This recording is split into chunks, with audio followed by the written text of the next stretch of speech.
আসসালামু আলাইকুম। সবাই কেমন আছো? আশা করি যেখানে আছো ভালো আছো, সুস্থ আছো। আল্লাহর অশেষ রহমতে আলহামদুলিল্লাহ আমিও ভালো আছি। আজকে আমি আপনাদের সাথে অনেক মজাদার একটা রেসিপি শেয়ার করব। রেসিপিটা হচ্ছে আজকে আমি আমলকি দিয়ে আচার বানাবো। তো এখানে আমি আমলকি নিয়ে নিয়েছি, আর আমলকিগুলো হচ্ছে বাজার থেকে কিনা, সেই কারণে একটু আর কি দাগ পড়ে গেছে উপরে। আর এখানে আমি আমলকির আচার বানানোর জন্য শুকনো উপকরণগুলো নিয়ে নিয়েছি মশলা বানানোর জন্য। তো এখানে নিয়েছি মেথি, আস্ত সরিষা, জিরা, মরি, তারপরে হচ্ছে ধনিয়ার বিচিগুলা, আর এখানে নিয়েছি লাল মরিচ 3টে। তো এইসব উপকরণ আমি ভেজে তারপর গুঁড়া করে নেব, ব্লেন্ডারে ব্লেন্ড করে নেব। আপনাদের কাছে শিল্পটা থাকে বেটে নিতে পারেন। আমি আমলকি আধা কেজি নিয়েছিলাম, তো আধা কেজি থেকে 3-4টা খেয়ে ফেলেছি, বাকিগুলা দিয়ে আচার বানাচ্ছি। তো এখন আমি কিছুটা পানি একটা হাঁড়িতে গরম করে তারপর সেইটাতে আমলকিগুলা দিয়ে দিচ্ছি। আমলকিগুলো আমি 10 মিনিট পর্যন্ত সিদ্ধ করব। 10 মিনিট পর ফিরে আসছি, আর এই যে আমার আমলকিগুলোতে কালার চেঞ্জ হয়ে গিয়েছে। এখন এগুলো নামিয়ে আমি পানিগুলো শুকিয়ে নেব। এটার গায়ে যতগুলো পানি আছে সব শুকিয়ে নেব, আর তার সাথে ঠান্ডা হয়ে যাবে। এই যে এইগুলা যখন এইভাবে দেখবেন সিদ্ধ করার সময় এইভাবে ছুটে যাচ্ছে, তো তখনই নামিয়ে নেবেন। এখন এগুলো আমি ঠান্ডা হতে দিচ্ছি। ঠান্ডা হওয়ার পর পানিগুলো শুকিয়ে যাবে, তখন আমি সবগুলা বেছে ছাড়িয়ে নেব। এই যে এগুলো বেছে ছাড়িয়ে নেব এখন। আর আমি গরম মশলাগুলো এখনো আমি রেডি করিনি, করব। এগুলা ভেজে তারপরে হচ্ছে ব্লেন্ডারে ব্লেন্ড করে নেব গরম মশলাগুলো।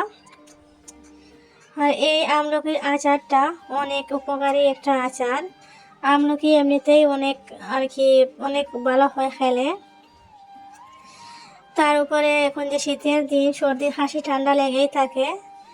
সর্দি কাশি, ওইসব গ্যাস, তারপরে আরও অনেক কিছুর জন্য আমলকি অনেক উপকারী একটা ফল। তো আপনারা আমলকি এইভাবে আচার বানিয়ে খেয়ে দেখবেন, বা এমনিতে খেয়ে দেখবেন, অনেক ভালো হয় শরীরের জন্য। এখানে আমি 6টা কাঁচামরিচ নিয়েছি আর কয়েকটা রসুনের কোয়া নিয়েছি। আর এই যে আমলকির বিচিগুলা দেখতে কত সুন্দর লাগছিল, সেই কারণে আমি একটু ভিডিও করে নিলাম, ভাবলাম আপনাদের সাথে শেয়ার করব। অনেক সুন্দর লাগছিল বিচিগুলা। তো এখন আমি মশলাগুলা ভেজে নেব। এখানে সবগুলা মশলা আমি এক এক করে দিয়ে দিচ্ছি। আমার কাছে গোলমরিচ ছিল না, সেই কারণে আমি গোলমরিচ দেইনি। গোলমরিচের পাউডার আছে, সেটা আমি ব্যবহার করব। আপনাদের কাছে গোটা গোলমরিচ থাকলে এই মশলার সাথে ভেজে নিতে পারেন, তারপর গুঁড়া করে একসাথে ব্যবহার করতে পারেন। আর যদি না থাকে, পাউডারটা থাকলে পাউডারটা দিতে পারেন। তো এখানে আমি এগুলো ভালো করে ভেজে নিচ্ছি। আর এই যে ভাজা হয়ে গেছে, কালারটা চেঞ্জ হয়ে গিয়েছে। যখন দেখবেন সরিষাগুলো ফুটে উঠতেছে, তখনই বুঝবেন যে এটা ভাজা হয়ে গিয়েছে। তো এগুলো আমি নামিয়ে ঠান্ডা করতে দিয়ে দিয়েছি। আর এদিকে কড়াইতে তেল দিয়ে দিচ্ছি, সরিষার তেল। সরিষার তেল দিয়ে যে কোনো আচার বানালে আচারের টেস্টটা অনেক ভালো হয়। আর এই যে এগুলো ব্লেন্ড করে নিয়েছি।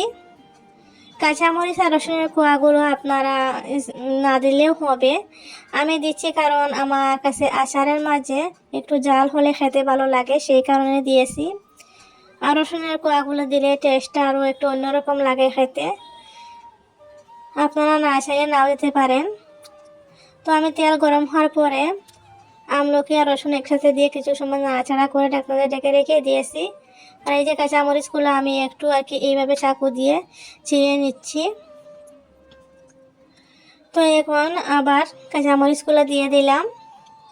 কাঁচামরিচ দিয়ে উল্টে পাল্টে দিচ্ছি ভালো করে। এখন পরিমাণ মতো লবণ দিয়ে দিলাম। লবণ দিয়ে আর একটু ভালো করে নাড়াচাড়া করে নিচ্ছি।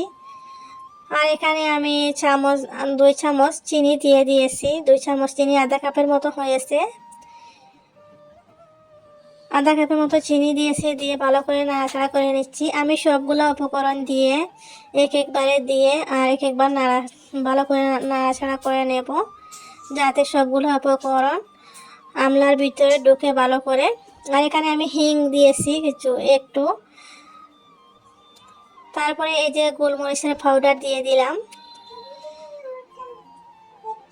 এখন আমি বাকি মশলাগুলো যেগুলো বানিয়েছি সেগুলো দিয়ে দিয়েছি। আমি সবগুলো মশলাই দিয়ে দিয়েছি এখানে। আপনারা যদি বেশি বানান তাহলে মশলাটা আরও একটু বাড়িয়ে দিতে পারেন, আর কম বানালে আরও একটু কম দিতে পারেন। মশলাগুলো দিয়ে আমি ভালো করে মশলার সাথে মিক্স করে নিচ্ছি। গ্যাসের ফ্লেমটা মিডিয়াম রেখেই করতেছি, না হলে আবার আচারটা খেতে মজা লাগবে না, পুরা পুরা হয়ে যাবে।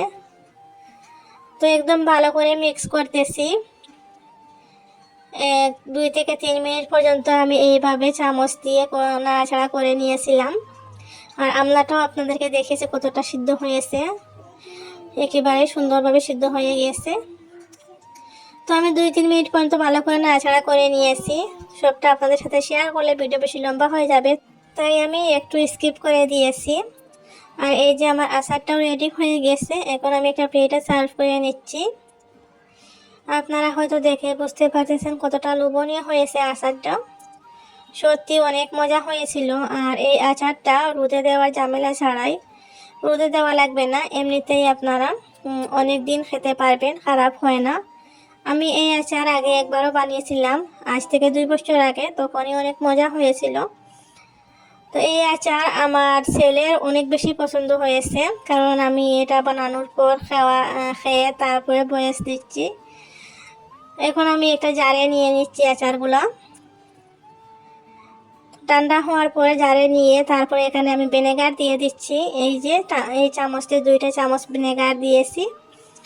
ভিনেগার দিলে আচারে অনেক দিন আচার ভালো থাকে, খারাপ হয় না, সেই কারণে দিয়ে দিয়েছি। আর এই যে আমি জারে ভরে নিয়েছি। আচারের রেসিপিটা কেমন লাগলো অবশ্যই কমেন্ট করে জানিও। আর একবার হলে এইভাবে ট্রাই করে দেখিও, অনেক মজা লাগে খেতে। আমলার অনেক উপকারিতা বলে শেষ করতে পারবো না। আজকের মতো ভিডিওটা এখানেই শেষ করতেছি।